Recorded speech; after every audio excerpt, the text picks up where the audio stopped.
On today's Patriot Nation podcast, 2 weeks till the draft. So we are gearing up for the draft. We'll be talking more prospects with you, and we have everyone's favorite beat writer on.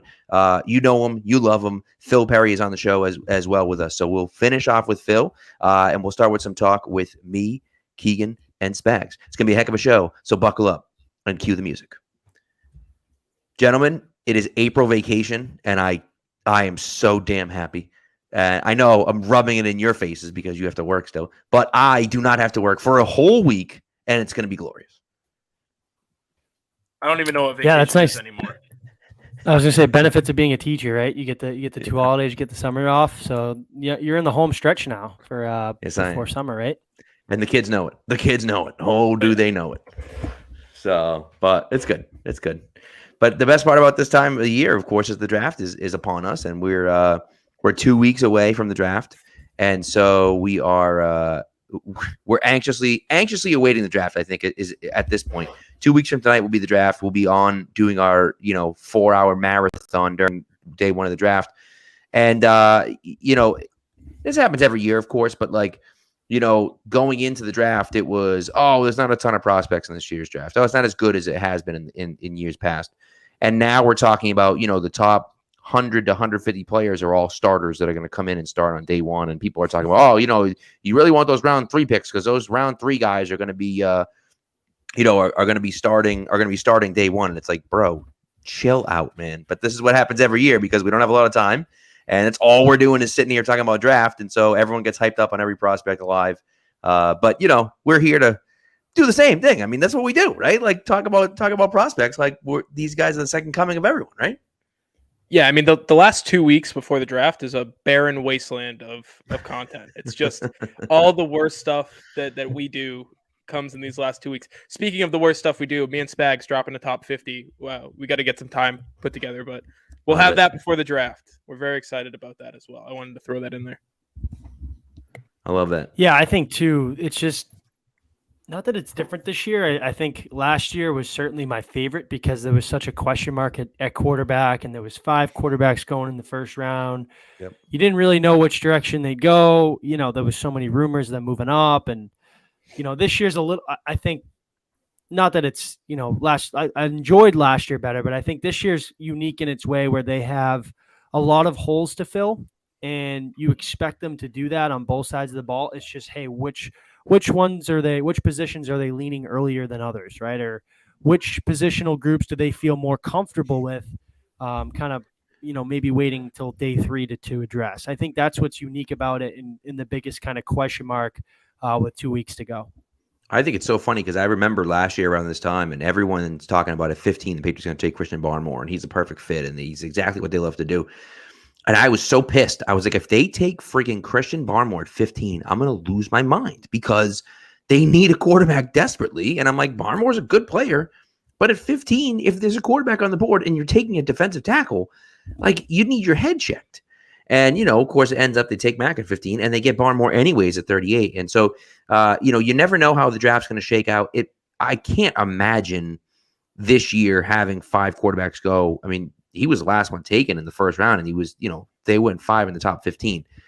I'd be shocked if more than 3 go in the first round this year, but you never know. And that's, we were talking, Tom Curran had Jeff Howe on, and he was saying, it's a little bit harder to trade. Might be a little harder to trade back this year because, no one really wants to move up for him. But, if Detroit's sitting there at 32 and there's only one quarterback off the board and you're at 21, they might be willing to move 32 and something else to move up and get the quarterback that they want at 21 and not sit around and wait. So it is going to be interesting to see how the board falls. I think there's so much up in the air, whereas last year it was like they have to take a quarterback. Everything revolved around getting a quarterback. They have the quarterback now, but there's a ton of other holes, so they got to fill them with something, and we'll see what they end up doing. Yeah, it's a crapshoot, man. Like last year, they met with 47 prospects prior to the draft. They drafted 2 of them. Obviously, you can't draft all 47, but right. In terms of the percentage, it's not a high percentage. And NFL teams are so unpredictable in what they do. All it takes is one domino to fall, and then everything gets thrown out of whack. And Christian Barmore falls to the second round, and you have stuff like that happen. It happens every year. And I think the quarterbacks this year, on a broader sense, like that's a domino to fall. If one team trades up, then everything that everybody thought was going to happen is going to do a complete 180. So it's going to be fun this year, especially compared to last year, where we have no idea what the Patriots are going to do in the first round. We had an idea last year, no idea this year. Yeah, and I think too, the top 30 visits that are going on, they didn't do them for 2 years because of COVID, and I'm not sure if they were still, maybe they had a different terminology with them, like you could only meet on Zoom with X. I don't Virtual remember. visits, yep. Right. So, and I don't, like you said, they drafted 2 of the 47, whatever that they met with. I'm assuming that's, they didn't have a combine, anything like that. I know they had a Senior Bowl. Maybe that's kind of factoring in. But if you look at the guys that they've met with, multiple times, Mechie's one of them, combine, and they had him in for a top 30. I think he's the only one that we know of. Jack Jones, believe it or not, those are the only 2. Him and Jack Jones. They met with him at the combine or the Senior Bowl. They met with him. They had a top 30 visit, so they brought him to New England, and then they went down to watch him work out in Arizona. Gotcha. Okay. Yeah. So 2 right there, and Jones. If anybody wants John Mechie in New England, I think it's, considering their history, it's probably not going to happen. But you never know. I think we'll see how. I think he's a lot lower on teams' boards than I think a lot of us. You could see him go late day 2, early day 3 even. But anyways, we're going to be joined by Phil Perry in a few minutes. Obviously, one of the best guys out there, really good with his draft stuff. The Next Pats Pod is great, especially this time of year. I think we should get into our prospects of the week. I'll let you guys start it up. Keegan, you want to start it off, Keegan? Yeah, I'll do it. I have the boring one, so we'll start with me, and then we'll go to the more exciting positions. Interior offensive line, baby, a first-round prospect. Zion Johnson out of BC. The traction has started to – we've started to gain traction a little bit on the interior offensive lineman in the first-round conversation. I don't know if it's the most likely scenario, but it certainly isn't the least likely scenario. I'd say it's right around the same, odds that they'll trade back, then they'll draft a guy in the first round. This is a guy who can play literally all 5 positions on the offensive line. He's done it.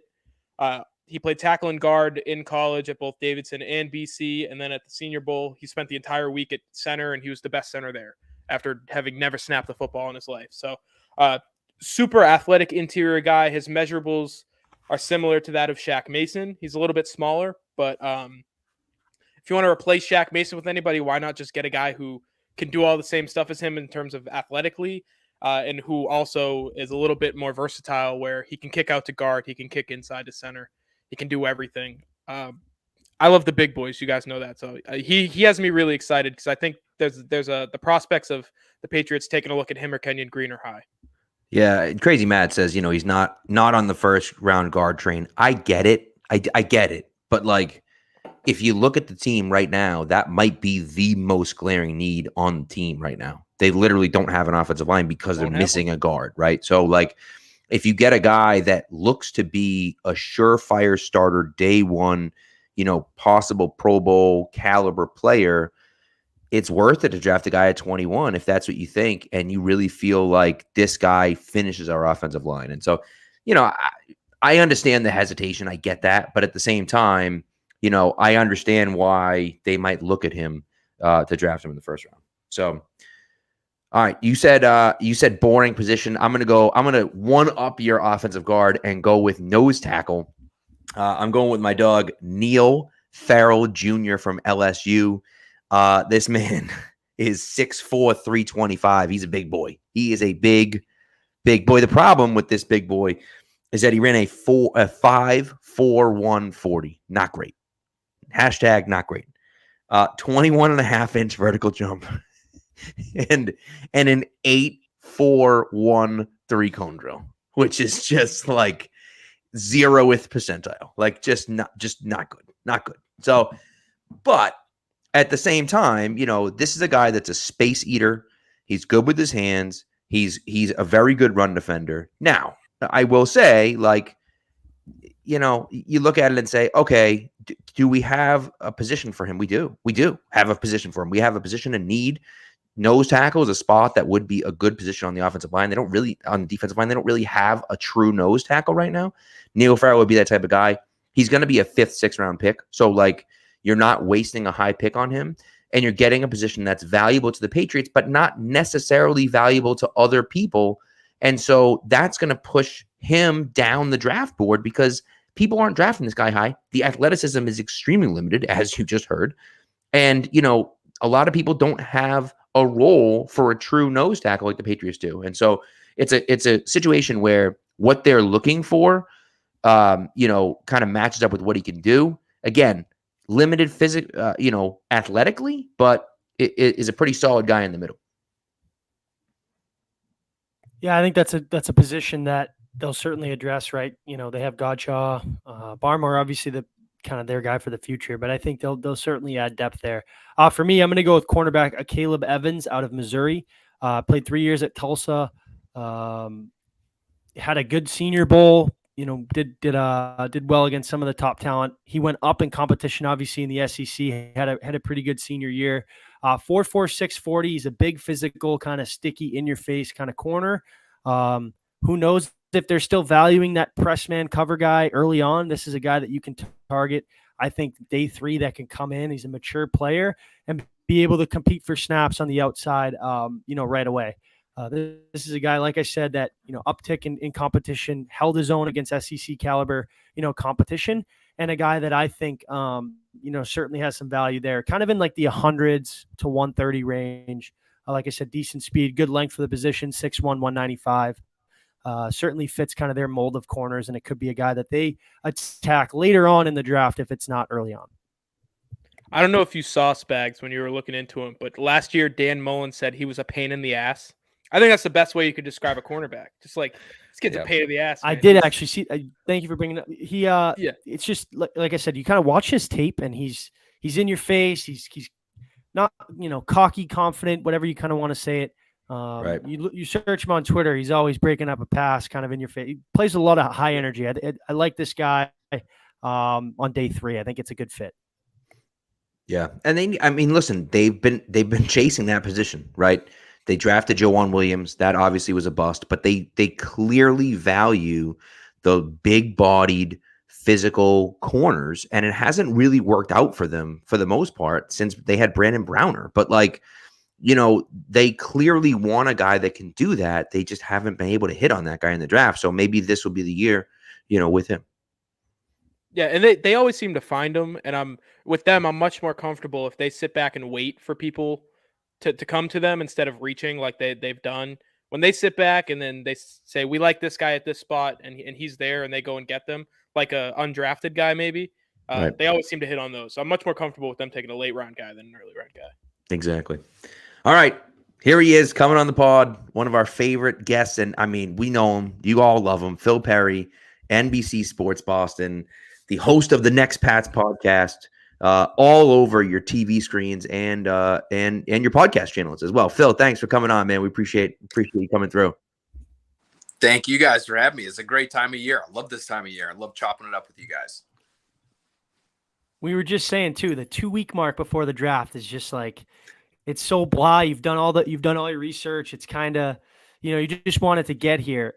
Where's your head? Where's your head in all this? Is it kind of, you're still grinding away? Obviously, they're still hosting top 30 visits right up until, is it kind of end of next week that they'll kind of do that? And obviously, we kind of have an idea, but not all 30, right?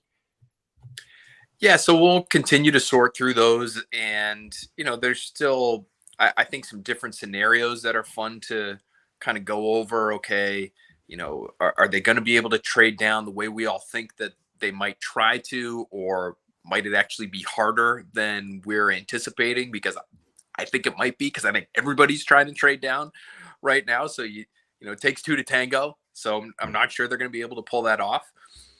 Are they maybe even willing to trade up? Are there some fallers potentially in this year's class because there's so much uncertainty near the top? Like, to me, guys, right now, I'm looking at maybe 6 players that I feel really good about going in the top 10. And then after that, I've got no idea. Somebody like Derek Stingley, who is a great talent, but has dealt with some different issues, injury concerns. I think there are some concerns about his want to, quite frankly, but a great talent at a premium position. I mean, Mel Kiper is talking to us on a conference call today about the potential for him slipping and maybe him getting into trade up range for the Patriots. There's a mock draft on Warren Sharp's site that I saw earlier tonight. And they've been pretty accurate over the course of the last few years, where Stingley falls all the way to 21 and the Patriots don't move and they get their future number one corner right there. So I think this is a fun draft. It's not as talented as some other classes, but it is a fun draft because you really just don't know how that first round is going to play out. Even guys, when we see the people who are welcomed to the first round, who at least accepted their invitations to the first round, right? I don't know if you guys saw that list that came out today, but you've got a corner like Kyler Gordon, who is a great athlete and didn't test in the 40 all that well at the combine, but otherwise is a superb athlete. And I remember talking to people before the combine telling me, this guy's going to light it up. Watch out for him. He's going to be a riser after what happens in Indy. He's going to the draft. Usually these are the first round guys. Yeah. I haven't seen him in a single first round mock, I don't think, all off season. And he's going to the draft. Matt Corral, Ole Miss quarterback, is going to the draft. I haven't seen him included in the top, 2 or 3 quarterbacks. So it's a fun year because it just feels like there's so much uncertainty. And Stingley's a guy that I think it's fun. I was going to go ahead, Pat. Go ahead, sorry. No, go ahead. No, I was going to say it's fun this year because, last year they obviously needed the quarterback. Right now it's, hey, there's, X amount of positions, 4 or 5 that you could realistically see them attacking in round 1. I guess for you, which position would you lean? Is it kind of just see how the board shakes out, right? Like you said, Derek Stingley's available or in trade up range and you feel you can go get him. I think that's a slam dunk. Someone like a Devin Lloyd could fall, right? Or you move back and kind of accumulate more picks. I like to look at kind of that Kyle Duggar trade 2 years ago where, hey, we'll get a 2 and an early 3, and we kind of have the cream of the crop where there's not a lot of differences between the 15th and 17th ranked player. Yeah, and I think if you're the Patriots, and they've done a good job of covering their bases, I think, when it comes to their most dire needs.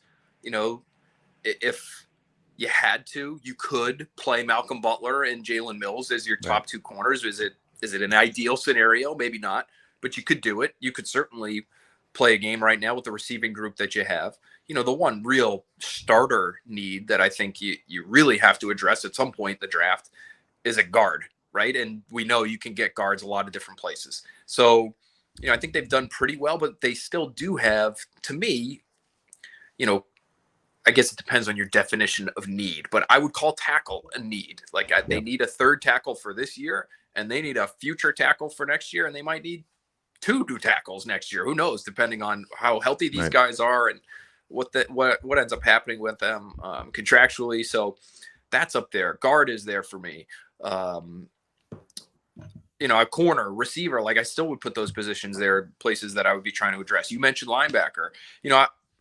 I think, to me, if you're the Patriots, right, let's try to put ourselves in their shoes first, because what I want, I don't know if you guys care, what entertains me. What would entertain me would be them, going and really upgrading their offense with another piece and another weapon would be a lot of fun to me. But again, it's fun for Phil on draft weekend when Phil's looking to have a little bit of fun. I think what would be nice for the Patriots would be for them to trade back, add capital, so that they've got more darts to throw at the board, right? We know in the draft that usually is the way to go. The best teams, the smartest teams, they draft in bulk. And the more picks you have, the better chance you have at hitting a bullseye. And so if they can't do that, though, I would be looking at premium positions, because corner, receiver, tackle, I put pass rusher in that conversation too. I think they could use all 4. Linebacker, there could be some good players and interesting players there at 21 overall. I look at it, guys, in these days where the league is at that position, you can kind of get by at linebacker with a veteran who might only cost you a few $1 million. I think Juwan Bentley's actually a pretty good example. He's on a 2-year deal, paying him $3 million a year. You can kind of get by with that type of player. Whereas a tackle, you really can't, right? If you're paying a veteran, it's costing you a boatload. If you're paying a veteran at corner, at receiver, it's costing you a ton. It's a fortune for these guys. So if you can get a rookie in the first round, get that guy on a rookie contract, the value there for your entire team is just massive. So that's, if they are sticking and picking in the first round there at 21, that's probably where I would be leaning if I'm them, is one of those premium spots. So who's your guy? Because you mentioned Stingley. Now Stingley to me, and Jordan Davis is the other one for me. Jordan Davis is kind of like, and I'm talking about like pipe dream guy. I'm not talking about a guy that, okay, he might go in the late 20s. When this all started, and I sat here and looked, and for those people that don't know, Derek Stingley Jr., of course, is the grandson of Darryl Stingley, who, of course, was paralyzed on the Jack Tatum hit. And, it's basically, a legend in New England. And so for him to come back and play where his grandfather played, and of course, the way things ended with his grandfather, obviously tragically, but for him to be able to come back here, I thought that would have been like my favorite story ever. And it looked like he was going to be a top 5 pick. And now, he seems like he's fallen a little bit. And if they can move up and get him, and of course, Jordan Davis is the other one, but Jordan Davis is not necessarily a premium position. It's just like he looks like such a freak, and putting him next to Barmore would be a lot of fun. But Stingley's kind of that guy for me where it's like, okay, seems like a pipe dream. Everyone thought I was crazy for saying it'd be awesome if he could get there. And everyone's like, there's no shot he's ever going to get there. And maybe he still won't, but he could. And like that would make, I'd be dancing in the street if they drafted him, if they moved up a few spots and drafted Derek Stingley on Thursday night in a few weeks. Who's that guy for you? I'm sure there's a few, but like if you had to single out one guy where you're like, oh my God, I can't believe he lasted the 15, like go up there and get him.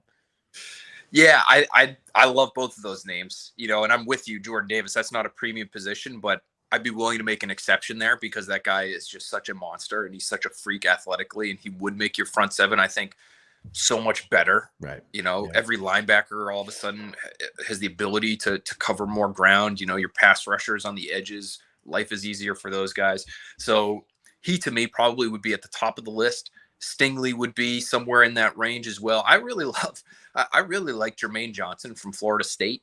And I think that's a pretty realistic name at 21 overall. But I've also, again, just tells you the variability when it comes to where these guys might actually go. I've seen him all the way in the top 5. Yeah. Yeah. I mean, so, that to me is sort of an underrated need right now for the Patriots on this roster. We know Matt Judon's going to have a spot there. But then you're really looking at who's on the opposite side. It's between Josh Uche and Ronnie Perkins. And does anybody know anything about either of these guys right now? Like, right. I like Josh Uche as an athlete, and he's flashed at times when he's been on the field, but he just hasn't been on the field all that much. And Ronnie Perkins hasn't been on the field at all. And he, quite frankly, coming out of Oklahoma, like athleticism was not his calling card. And so if you're looking for sort of a dynamic pass rusher opposite Judon, who obviously is a great pass rusher, but is sort of a bigger body and can kind of, when he's at his best, he has the ability to set the edge as well. If you're looking for a lighter end opposite that guy, who's a great bendy athlete, like I don't know if that's Ronnie Perkins' game, quite frankly. So it's a relatively deep draft class. So at edge, so I wouldn't mind if they passed on even somebody like Jermaine Johnson if he got to them at 21. Maybe you're looking at Arnold Ebiketie, in the second round. You might have to trade up for somebody like that, but it's another good athlete out of Penn State this year at that position. So Johnson was kind of my guy early. The guy who really was my guy before the combine was Treylon Burks. And I still like Treylon Burks. I wouldn't feel the same way about him right now that I would have 2 months ago. Like I would have been in your spot where you're thinking about Derek Stingley, Pat, and like how excited you would be with Stingley. Yeah. Like I would have felt that way if Burks got to them at 21. Now I don't know if I'd feel the same way, but I still wouldn't feel like it'd be a bad pick. I think the guy's a fine athlete. Like I'm not that worried about it.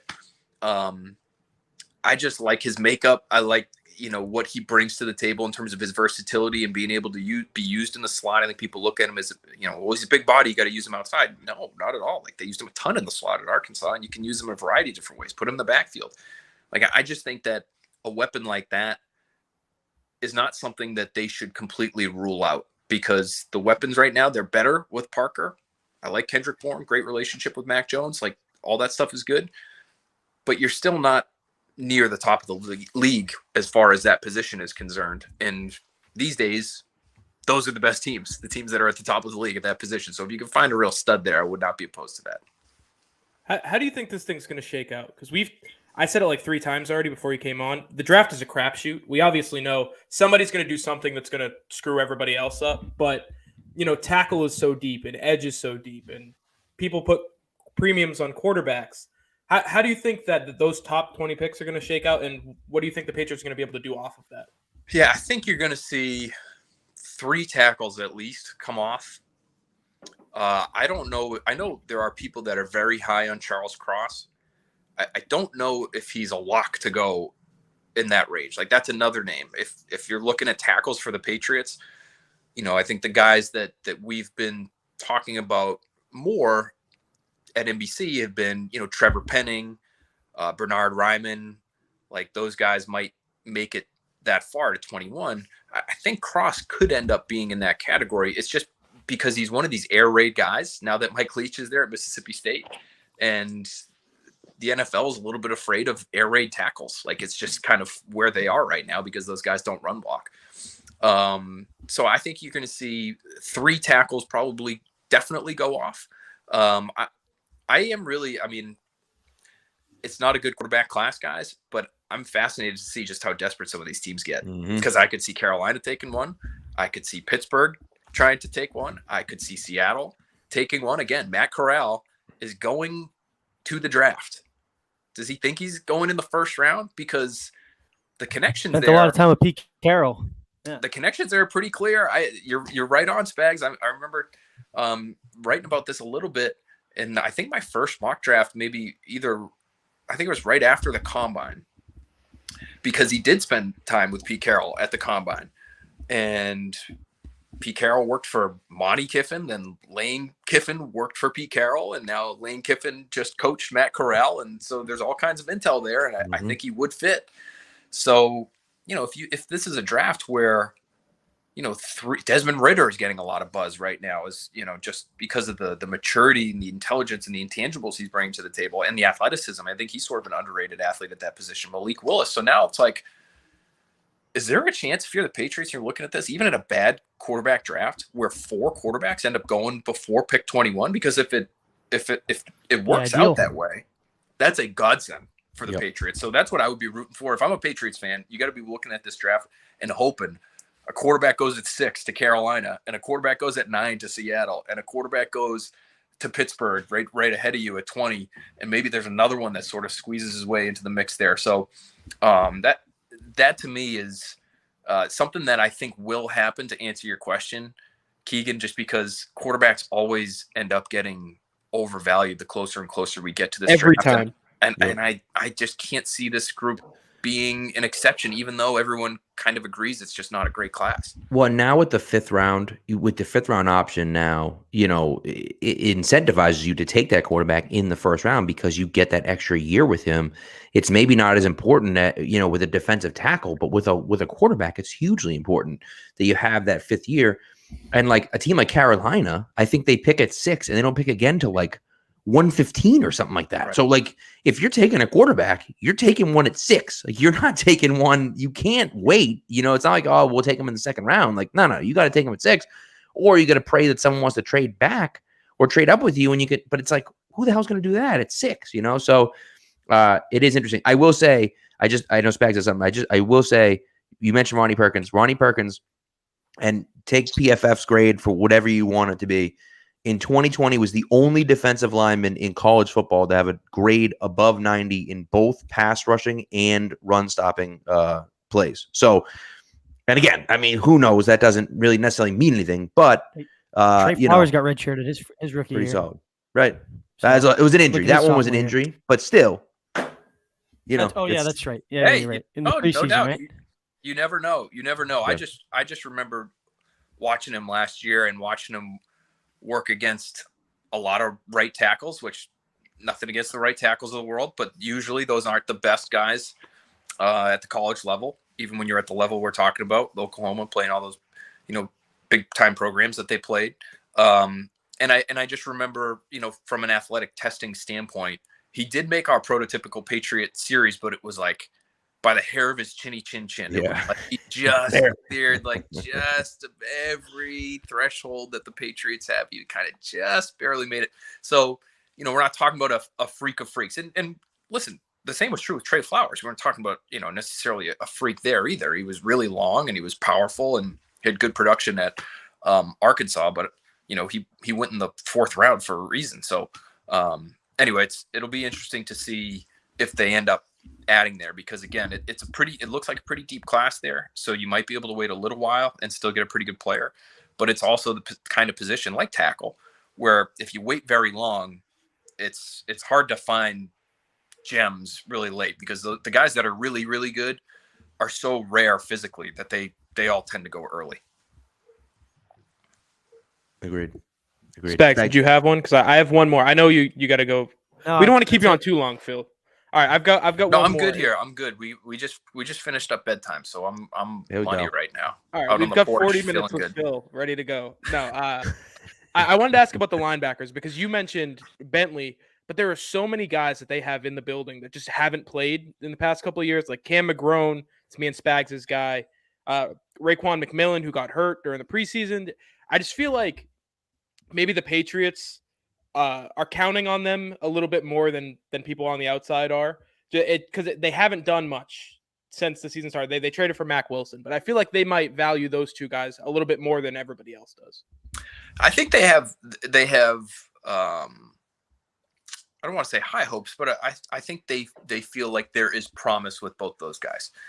And both those guys are kind of part of this, what seems like changing dynamic at the position for the Patriots, which is they're okay getting a little lighter there, as long as it means they're more athletic. They still want to be physical, and they still want to be able to have an aggressive presence at the second level. So I don't think they're going to completely abandon that style. I think they just understand what's at play here, which is the college game isn't producing 250-pound linebackers anymore. Not many, at least. Like this year, you've got like Darian B. I'm doing my crowdsourced mock today and into tomorrow morning, which I like to do every year, which is always fun just to kind of gauge where people's heads are at. And once we get into the day 3 picks, it's, how many people even really know who these guys are anyway. But there are, the draftniks are out there and they're voting on this stuff. And so I love it. But, you got your Darian Beavers of the world. You've got your Leo Chanels, even Chad Muma, Quay Walker, these guys that are in like the 240 could probably get to 245 or 250 if they really worked at range. In general, you've got to be open to being smaller at that position, because the 250-pound guys in the college game now play defensive end, or they play outside linebacker. They're rushing the passer. And what's happening is that the guys who used to be strong safeties are now linebackers, because there's so much space in the college game. The hashes are wider. When you're playing to the field, you have so much ground to cover. Those 250-pound guys usually just can't do that. So they're not producing. The college game isn't producing linebackers the way the Patriots want them. And so at some point you have to say, well, are we going to overextend every year and get the, 2 or 3 250-pound linebackers that are available in free agency or the draft? Or are we going to adapt, and are we going to adjust our scheme to what we're getting? And I think they're starting to do that. So to answer your question, Keegan, I think they like those guys, but they need to see it too. They're not planning on Cam McGrone, playing 1,000 snaps this year, because they don't know. They don't know yet. Right. So they've got a bunch of pieces there now. I will say Mac Wilson to me is somebody who can and should have a real role. Like, he's an NFL player. What he is, more so than the other two guys right now, with McMillan coming off an injury and McGrone not having played. Just speaking to people that worked with him in Cleveland, they really liked him. And he was viewed as sort of an ascending player. He was just blocked on the depth chart. Jeremiah Owusu-Koramoah got brought in last year in the draft, and they really just didn't have a place for him. Their analytics people really liked Chase Winovich because he was pretty efficient, pretty productive in the few snaps that he got, sack production wise. So, I think we should be looking at him. If I had to peg it right now, I would say Bentley and Wilson are your starters on the inside, and that's still up for grabs. And we'll see what the other two guys do, when camp rolls around and things like that. But to me, Wilson, he's explosive. He has good power for somebody who's only 233 pounds. So he kind of plays bigger than his listed weight.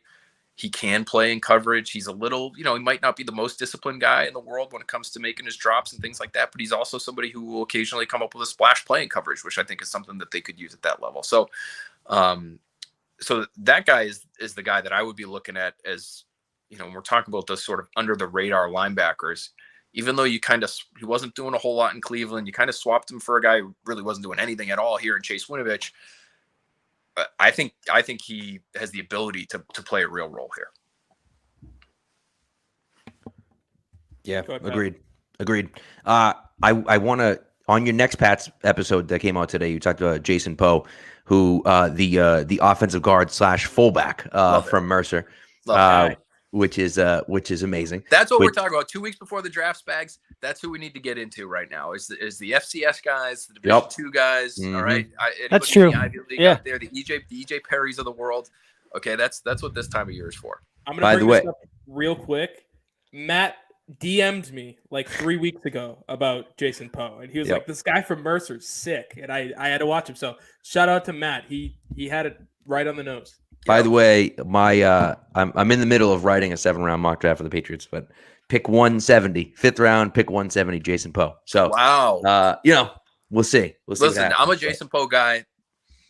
That might be a little early. It's a little early. It might be, but there is. I can tell you this. Just talking to scouts, because I listen. We had him on. Great guy, cool story.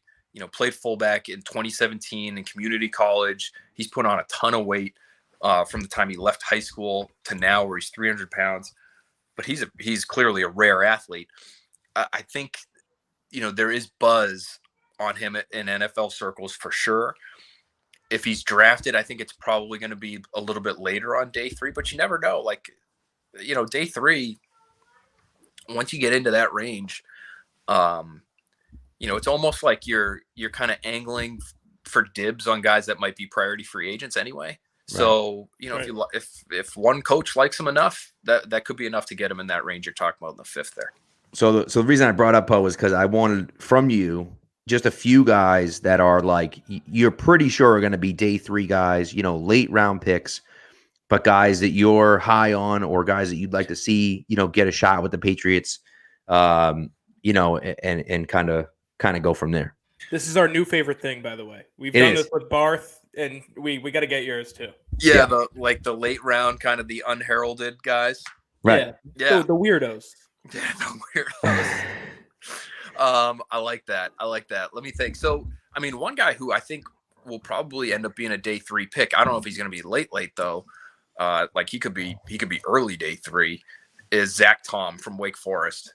I don't know if you guys have watched him, but this guy is a really, really good athlete, and he comes from a program that the Patriots respect enough to have drafted his former teammate Justin Herron a few years ago. Yep. He can do a lot of different things. He's a little light, and that's probably why people are projecting him as like a center at the next level. But I think he could be one of these guys that you bring in. He could play all 5 positions if you really needed him to, right? Clearly they had no problem putting Isaiah Wynn at tackle at the size that he's at. You're talking about essentially a similarly sized guy in Zach Tom. And so that's somebody that I would keep in mind from a Patriots perspective.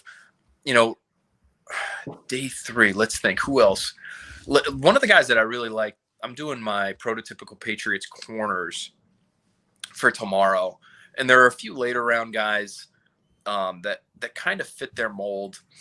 One guy who, I know everybody's brought up like Zion McCollum. I feel like Zion McCollum's going to be like a 3rd round pick at this point because I see his name so frequently.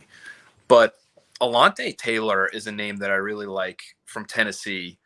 SEC guy, aggressive, physical, leader.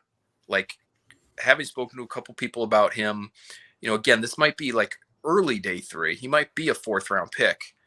But somebody who is going to come here, if he is to come here, have the versatility to play corner and safety, play special teams right away, be everything you want in the locker room. He's not like again, we're talking about Ronnie Perkins kind of making the prototypical list, like just barely. Like Alontae Taylor doesn't have it all in terms of the physical characteristics that the Patriots are usually looking for. But again, I've just heard enough about him during the process here that he's somebody that I've grown to like and have watched him a little bit. I like his style of play. He is aggressive, and he just sounds like one of these really smart guys, like Breer on the podcast and talking about Trent McDuffie, who obviously is, maybe top half of the first round pick. He's a mental level cornerback. Like, he is a genius at corner. Like, I don't know if Alontae Taylor is there in terms of, his football IQ, but I think in terms of the intangible stuff that we know matters to the Patriots, he's become somebody that has popped onto my radar. So those are two guys that I don't hear a lot about. It's sticking with the offensive line because I really do feel like they need to address that on at a couple different points. Cam Jurgens from Nebraska, I didn't realize this, but Dane Brugler, who I love and respect, and that guy grinds on this stuff every single year. And we've had him on the podcast. Outrageous. And he's unbelievable. And, I love, getting a text with him a little bit this time of year and just seeing how he feels about different guys. He'll get my temperature every so often on, what do you think about the Patriots? Like, he had Cam Jurgens as a second-round value center out of Nebraska this year, who tested like a phenom, and Dane is plugged in. And so when he says second round for a guy, like, it now wouldn't shock me for him to go there. But I always kind of looked at him as, okay, if you're looking for like a Tooney type, or you're looking for like a Mason type, and you're going to wait till, like, Tooney was third round, Mason was fourth, but you want to wait until that range where they get, like Trey Jackson was a fourth rounder, Brian Stork was a fourth rounder. Like, if you could get Cam Jurgens in the fourth round because he's so athletic, I feel like you have your power guard in Mike Onwenu already. I think you need almost like a Mason type, whether it's Jason Poe, right, in the seventh, or Cam Jurgens earlier than that. That's another name that I feel like is a little bit under the radar right now, but could end up making his way to Foxborough and playing like a hugely important role the day he's here. Yeah. Those are always the fun ones. The guy that I love that I want them to draft is Drew Hartlob from Penn State. The guy who's only plays special teams. Teamer? This is You so definitely good. don't want them to draft him. You want them to sign him. Well, I want them to trade back to get pick 260 or something like that and draft him, the second to last pick of the draft or something like that. Hey, Pat, if you like him, how about Velas Jones? Yes, from Tennessee, another Tennessee guy. Yep, in like the fifth round, like with the Matthew Slater pick from 2008. Yeah. You get 2/5. They love their special teams guys in the fifth. He's a special teams guy. He might end up playing a little receiver at some point. I mean, I don't know, but but probably he's not. a special teams guy, and he will knock your teeth out at full speed, and he is fast. He was a 4.3 guy, I believe, at the combine this year. So, and a Senior Bowl guy and an SEC guy, and so another guy who checks a lot of boxes for the Patriots. Yep. It's a lot of fun. Those are the guys that it's like, hey, I mean, if we can hit on the early picks, that's great. But once we fall in love with the later round guys, if we hit on some of those guys, that's where it's the most fun. You know what I mean? There's always those slot receivers too, like those guys that are like maybe day 3 guys. Right. If I hear Slade Bolden's name one more time, I don't know what I'm going to do. It's going to happen. A joke, I mean, listen, Braxton Berrios, everyone said there's no way the Patriots are ever going to draft Braxton Berrios. It's so perfect. I remember Mark Schofield was saying, at the Senior Bowl, they were like, just print the jerseys right now. He's going to the Patriots. And they were like, there's no shot they'll ever draft him. And then they drafted him. And so, Slade Bolden, I don't see a world in which Slade Bolden isn't on the Patriots. I just don't because he went to Alabama. He's buddies with Mac. He's the prototype. You know what I mean? I know. It's just he's not, though, from an athletic standpoint. Which is true. Berrios had some juice that I'm not sure Bolden does. But they might come back to me and say, go look up Wes Welker's test numbers and go look up Danny Amendola's test numbers. Those guys weren't freaks either, but they knew how to play. They knew how to get open. They were tough. And so, Bolden very well may bring a lot of that same stuff to the table. Kyle Phillips is going to be somebody who gets drafted, much earlier. If Bolden gets drafted at all, Kyle Phillips, I would think, is an earlier pick. Yeah. Who's a slot guy. The kid out of Utah who's like a freak returner. Who's I think been in college since I was in high school somehow. But it's those Utah BYU guys. They go on their missions for 10 years and then they just pop back up and they're 30. And he just never physically developed. Taysom Hill went on his mission and came back 40 pounds heavier. Right. Britton Covey lost weight somehow. He $170 soaking wet. And it's great. Yeah, it's great to watch. He's Chris Wanke of slot receivers. Right. You guys want EJ Perry as a slot receiver in New England at some point? I was at EJ Perry's pro day, and let me tell he walked in and the Holy Cross guys didn't stand a chance. It was at Holy Cross, and he was just like, it was like, everybody's here for me. Like, I don't know what you guys are doing, but get out of the way. He was like a rock star there. That's funny. He's a great athlete. But I mean, you look at his numbers. I had, shout out to Kent Lee Platt, the creator of the Relative Athletic Score. Yep. At MathBomb on Twitter. His site is great, and now you can compare guys and their numbers from across years and cross positions. And so I had EJ Perry lined up right there with Cooper Kupp, and let me tell you, it didn't look all that different the other day. So I'm just saying, I don't know if he can catch it. I'm pretty sure he's been working out exclusively at quarterback. But man, the guy can move regardless of what position he's listed at right now, and regardless of what direction. Just directionally. It's the from change A of to direction B, no stuff problem. it's the change of the direction stuff that really stands out. The short shuttle, the 3-cone. Yeah. I mean, even the size, size wise, that's kind of what first I was like, who are the slots that would kind of be about this size? Let me look up Cooper Kupp, and their numbers are Cooper Kupp slightly quicker, which would make sense, but not that much, but not by that much. Yeah. It's crazy. It's crazy. Those are always the fun things for me. And especially when you get into the nitty gritty of the draft and you're like, day 3, which of course now my daughter has a dance recital on day 3 of the draft. I'm like, that's just great. Tough. That's great. But it's like, it's one of those things where it's like, that's the best part of it for me. When you start getting into it and you're like all in, and then you're looking at these like 7th round guys, or like you spend hours researching a guy who like doesn't get drafted, doesn't make a team, like nothing. And you're like, oh my God, dude. I remember the Jeff Thomas, like the insanity. Everyone went nuts over Jeff Thomas, and people Jeff were Thomas making was going to be a Pro Bowler. It was unbelievable. He didn't even make the team. He didn't make a team. He's not even playing football anymore. There's like 7 football leagues and he's not playing football. Oh wait, USFL legend. There you go. Thomas. See, there you go. Yeah, he's just drafted, I think, right? He was. They have that draft. The 3rd wide receiver drafted. Yeah. So I stand corrected. Don't give up the dream, kids. So, well, anyways, thanks, Phil. Thanks for coming on, man. We appreciate you coming through. You guys do such a great job with with all your stuff. I love listening to Next Pats, of course, and you're on with Kern's podcast as well, and you guys do a fantastic job over there, and we appreciate you coming on and hanging with us as well. Thank you, Pat, and Keegan and Spags. I know had a dinner date probably, so he had to take off, but I appreciate you guys. Don't let him. Always love coming on with you guys. Chop it up. It's always fun. All right, my friend. It, thank you. Have yourself a great night. We'll talk to you. So, what are you doing for the draft? Are you guys doing like a big draft special on NBC Sports Boston? So on the Thursday night of the draft, we'll have our normal shows. We'll have Early Edition as sort of a lead into the draft.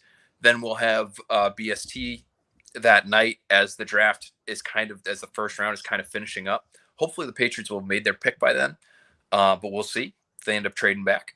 And then after BST on Thursday night, so for the late night crowd, the crowd that is just so juiced off of the adrenaline that is produced by the first round of the draft, you can watch us right after BST. We will have our on the clock special right after Felger and Hawley on BST. Oh, baby. We'll be, talking about whatever the Patriots do. Hopefully there's a pick. Hopefully there's a player to talk about. Yeah.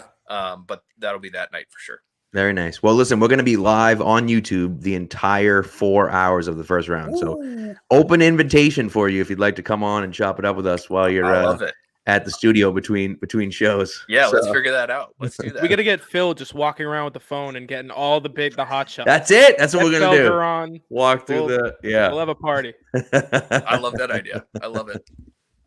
That's great. All right, Phil. Well, thank you so much, and we'll talk to you soon. All right, sounds good. Take care. All right, see you. Appreciate it.